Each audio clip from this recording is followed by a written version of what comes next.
The biceps get a lot of attention, and for good reason. Simply growing this one muscle can make a dramatic difference in how jacked you look in a t-shirt. So in this video, I'll be covering the best and worst biceps exercises based on the latest science. I'm gonna rank them on a tier list from S for super to F for fail. And at the end, I'll crown one exercise as the best of the best, and I'll pick one as the worst of the worst. And here's my criteria for ranking exercises. To get into S tier, it needs to provide high tension, especially in the stretched position. It needs to feel good, which means it doesn't cause elbow pain, and it has a smooth resistance profile. And it should have a simple progression. That's ultimately what keeps your arms growing. If you can't add weight or reps over time, I'm knocking it down. Now, the biceps have two heads, as the name biceps implies. There's a short head, which sits on the inside of your arm, and a long head, which sits on the back of your arm and contributes more to that elusive biceps peak. There's also another big muscle that sits underneath the biceps called the brachialis, and it's actually just as big as both heads of the biceps combined. And it can also help push the biceps up more, creating bigger peaks. So it's an important muscle. And as we go, we'll consider which variations will target which head. And along the way, we'll see that there's some decent evidence that you most likely can target your biceps peak. And there's one exercise in particular that I think you should definitely include if you're trying to bring up your peaks. Now, the biceps perform two main biomechanical functions: elbow flexion, which is when you bend your elbow like in a curl, and supination, which is when you turn your palm facing up. You can try this out for yourself. If you start with your palm facing down and then slowly turn it up, you'll notice that your biceps automatically contract. And I cue for this supination by thinking about driving through my pinkies as I curl. Both heads of the biceps also cross the shoulder joint, which means the biceps will be more stretched when the arm is held back behind the torso. Okay, let's start with the most popular biceps exercise of all time: the barbell curl. Right away, we can see that tension on the biceps isn't exactly optimal. The hardest part of the range is when the elbow is at 90 degrees, and above that, tension goes down, and below that, tension also goes down until it reaches zero tension at the very bottom. And the very bottom is also when the biceps are most stretched. So this most likely isn't ideal, but you'll still grow your biceps as long as you're pushing hard. And the barbell curl is very good for overload. You can easily add a little weight each week. The biggest issue is that the straight barbell puts some strain on my wrists. Plus, in public gyms, hugging up a squat rack just to do curls is bad etiquette. That's because you can do curls so many different ways, but you really need a squat rack to do barbell squats. All things considered, I think the barbell curl belongs in C tier plus, but I'll bump it up to B tier just because it's so accessible. The easy bar curl is the same thing, except the handles curve in a way that eases up some torque on my wrists. I use the outer part of the easy bar because a shoulder width grip feels more comfortable. This grip angle puts you in between a fully supinated grip, like you'd use on barbell curls, and a neutral grip, like you'd use on hammer curls. However, if you use this in-between angled grip, you will take your biceps out of supination to some degree. This means it might shift some tension toward the brachialis and brachioradialis instead of the biceps per se. So to make sure my biceps are still firing, I simply think about driving through my pinkies as I curl. Problem solved. I actually really like the easy bar curl, especially as a heavy free weight bicep movement in the 6 to 8 rep range. From an optimization standpoint, it probably belongs in B tier, but I'm gonna go ahead and bump it up to A tier because it's still an exercise I do quite often for the convenience, simplicity, and overload. The standing dumbbell curl has zero tension in the full stretch, just like the barbell and easy bar curl. Honestly, I might have made a bigger stink about this if I made this video a few months ago, before our new study came out on full range of motion versus lengthened partials in experienced trainees. Check out this video for more on that. So the dumbbell curl loses 1 point for the suboptimal tension curve, but it's still a very convenient exercise that'll still grow your arms. It's also nice that you get to work each side individually, which can help fix bicep size asymmetries. Doing alternating dumbbell curls might be slightly less optimal, just because your biceps get this long rest in between each rep. The study from Goto and colleagues makes me think that doing those long pauses without any tension in between reps probably is a bit worse for muscle growth. As long as you're doing both arms at the same time, I think the dumbbell curl belongs in low A tier. Doing your dumbbell curls as preacher curls immediately makes the exercise better.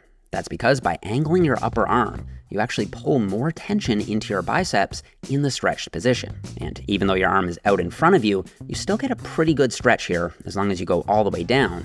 And more importantly, you have high tension in that stretched position. And having high tension in a stretched position seems to be more important than the total stretch that a muscle experiences. This was shown in a recent study that compared incline curls to preacher curls. The preacher curl caused significantly more distal biceps growth, so growth closer to the elbow joint. That's most likely because with the preacher curl, you get very high tension in a pretty good stretch, while with the incline curl, you get basically no tension in a very big stretch. Preacher curls also lock your elbows in place, making it near impossible to cheat. There's basically nothing I can knock it for, so the preacher curl definitely belongs in S tier. And as for incline curls, since we now have that study showing that they are a bit worse than preacher curls, they have to go in a lower tier. I still do them from time to time, since they're a solid, lengthened biased movement that's fast to set up and easy to do. I'm still putting them in low A tier. The lying dumbbell curl is basically just the more extreme version of the incline curl. I first saw these in Dr. Mike's arm routine, so I tried them out for myself, and while they do look a bit wonky, they actually felt pretty solid. You get this huge stretch, especially near the top of your bicep, close to your shoulder. This felt great to me, but if you have shoulder issues, you might want to skip this one. Also, unlike the incline curl, when I lie down, I can feel more tension in my biceps in that most stretched starting position. So, while it's a bit too early for me to say if I like it better than the standard incline curl, I definitely think it's worth trying out, and I'm putting it in A tier. Now, the Scott curl is basically just a preacher curl with a vertical arm, and while the man who it's named after had some of the most impressive biceps of all time, I don't think it's the best biceps exercise. That's because by placing your arm vertically, you remove all the tension in the stretched position. It's basically just a worse version of the 45-degree preacher curl, so I just don't see why you do it, and for that reason, it's going in C tier. On the other hand, the flat bench curl is basically a preacher curl with the bench angle completely horizontal. Doing curls this way will cause the highest bicep tension in the most stretched position, and then tension drops off throughout the positive. I was doing these for a while as a high rep finisher, but I found myself gravitating back toward the standard 45-degree preacher curl lately. I find you just hit a wall with your progression on these because you're limited to light weights and high reps. As a high rep burnout with a really big stretch emphasis, I think they're good, but they got old for me quickly. I'm putting them in low B tier. The machine preacher curl has the added benefit of being nice and locked in. I actually only do these in the bottom half of the range to emphasize the stretch a bit more, and I do these every single week. They're easily going in S tier. But they're still not my #1 bicep builder. Before we get to that, let's knock out the waiter curl. This is probably the most gimmicky biceps exercise I actually see people do. It cranks your wrists, the plate feels awkward, and you're limited with overload. I just use dumbbells instead, and if you really want to hyperextend your wrists a bit to help take your forearms out, you can still do that with dumbbells, but with more degrees of freedom. I'm putting waiter curls in F tier. The drag curl does have potential, because by moving your arm back as you curl, you do put the bicep under a greater degree of stretch. However, as you curl, you're shortening the bicep at the elbow joint while simultaneously lengthening it at the shoulder joint.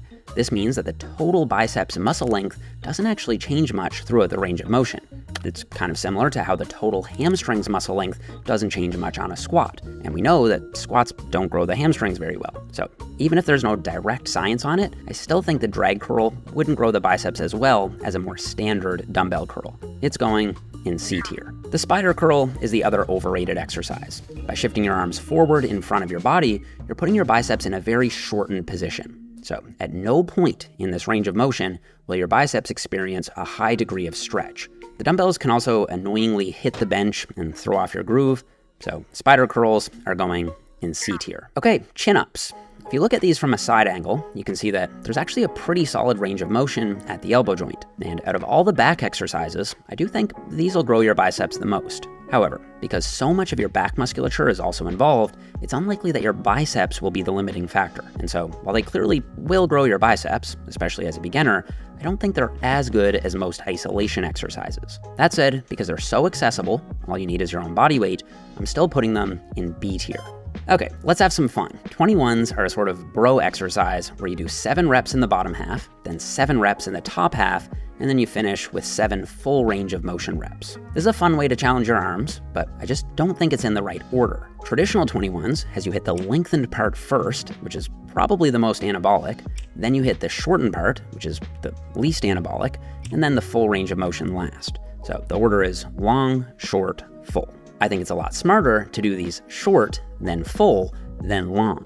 So I do 7 seated curls first, which trains the shortened top half. Obviously you could just do these standing, but I find doing them seated standardizes the range on each rep and keeps it more interesting. Then I stand up and do 7 full ROM curls, and then I do 7 bottom half curls at the end. This way, the curls get a little easier as your biceps fatigue, and this way, you get to end the set with a bunch of lengthened partials. I don't always stop at exactly 7 reps at the end either. I just keep going until I can't get at least halfway up. So if you do 21s the old school way, I think they belong in high C tier, but if you do them the modified way, I think they can get into low A tier. Okay, let's rank some cable exercises. The standard cable curl is good, but not great. By having your arms at your sides, you don't get a big pre-stretch in your biceps. I do still include these periodically though, because you do get this nice even tension throughout the range of motion, and I do think they're just good enough to get into low A tier. However, by flipping around and facing away from the cable, you immediately improve the tension profile. By placing your arms back behind your torso, you get maximum stretch on the biceps, and you still get that nice even tension throughout the range. I recommend setting up the cable at around hand height, taking 1 or 2 steps forward, and curling with both arms at the same time. Now, if you don't have a dual stack cable machine, you can always do one arm at a time. And if you're trying to bring up your biceps peak, this is an exercise I definitely wouldn't skip because the long head will experience a very high degree of stretch and tension. It's probably not my #1 exercise for the peak. I'll get to that in a second. But the face-away Bayesian cable curl is going in S tier. Of course it is. It's amazing. All right, this is a freaky looking variation on the Bayesian cable curl that I've been playing around with lately. I don't have a name for it yet, so I'll open it up to suggestions in the comments. The cool thing about this variation is that you actually get this 90-degree angle between the cable and your forearm while the bicep is most stretched. This means you're getting maximum tension on the biceps while they're in their most stretched position. They were a little awkward the first time I tried them, but once I figured out the right cable height, they felt fantastic. I'm honestly feeling S tier, but since I've only had them in my rotation for about a month, I don't want to overhype them too early, so I'm going to tentatively drop them back to A tier for now. You may be surprised to learn that there actually aren't any studies on whether or not cheating or strict form causes more muscle growth. I'm planning to help run that study soon, but for now, I can see the theoretical merits of both, as long as the cheating isn't too extreme. By using a little momentum to help get the weight moving, you can curl up a bit more load and then resist and control that load on the very anabolic negative phase. This might surprise some of you, but I actually think a properly executed cheat curl can be great for biceps growth and can also teach some people who might be more uptight and rigid with their form how to push themselves hard. I definitely don't think I'd recommend them for beginners, but as an experienced trainee, as long as you can control the negative and keep the cheating under control, I'd put them in the bottom of A tier. The strict curl is at the opposite end of the spectrum. Here, you maintain very strict technique by bracing against a wall with 3 points of contact: your glutes, your upper back, and your head. The theoretical upside here is that you direct all the tension coming from the bar into your biceps. Unlike with the cheat curl, there's no tension being lost to your hips or your low back. With strict curls, if you're lifting more weight or doing more reps, your biceps are getting stronger, and they're most likely getting bigger too. I suspect strict curls would be a bit better than cheat curls, but without that study, it's hard to know for sure. And honestly, I could see it going either way. So I'm gonna leave strict curls in A tier for now as well. Now, hammer curls are really interesting. By taking a neutral grip and pointing your thumb up, you take your biceps out of supination. This means the biceps probably will be less active on hammer curls than on standard curls.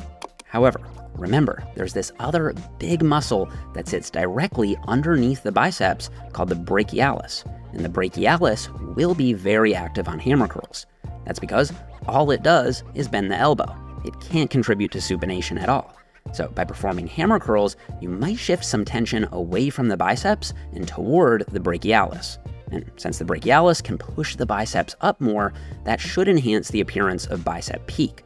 And because of their ability to smash the brachialis, I think I would consider them my #1 movement for biceps peak.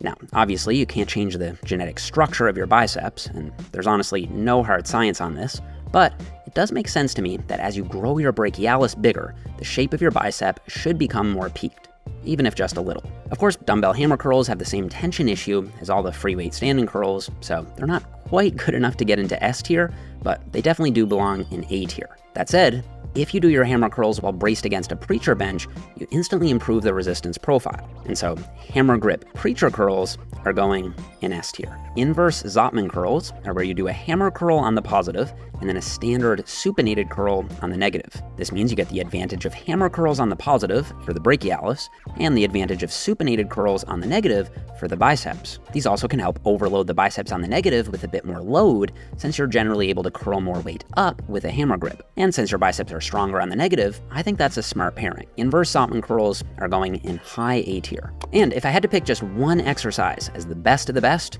it'd have to be the face-away Bayesian cable curl. I think the 45-degree preacher curl would be a very close second, and I think they should both be in your biceps routine. And the worst of the worst would have to be the waiter curl. Also, I want to give you guys a quick update on my new book. I'm going to send everyone who pre-orders the Muscle Ladder a free ebook called The Ultimate Exercise Guide, which covers my best exercise for every muscle. It covers the muscles that I haven't covered in this series, like the forearms, glutes, and calves. It also includes more depth than I'm able to give in these videos. To get the free ebook, all you need to do is pre-order the Muscle Ladder on Amazon, Barnes & Noble, or wherever you buy your books, and then show me your order number. To do that, just go to jeffnipper.com/the muscle ladder, input your order number, and I'll email you the new ebook for free. By pre-ordering, you'll also lock in Amazon's best price guarantee, which means from now until the day it launches, whatever their best discount is the price you'll get the book for. I don't control when or by how much they discount the book, so basically, the sooner you can pre-order, the better for getting the lowest price.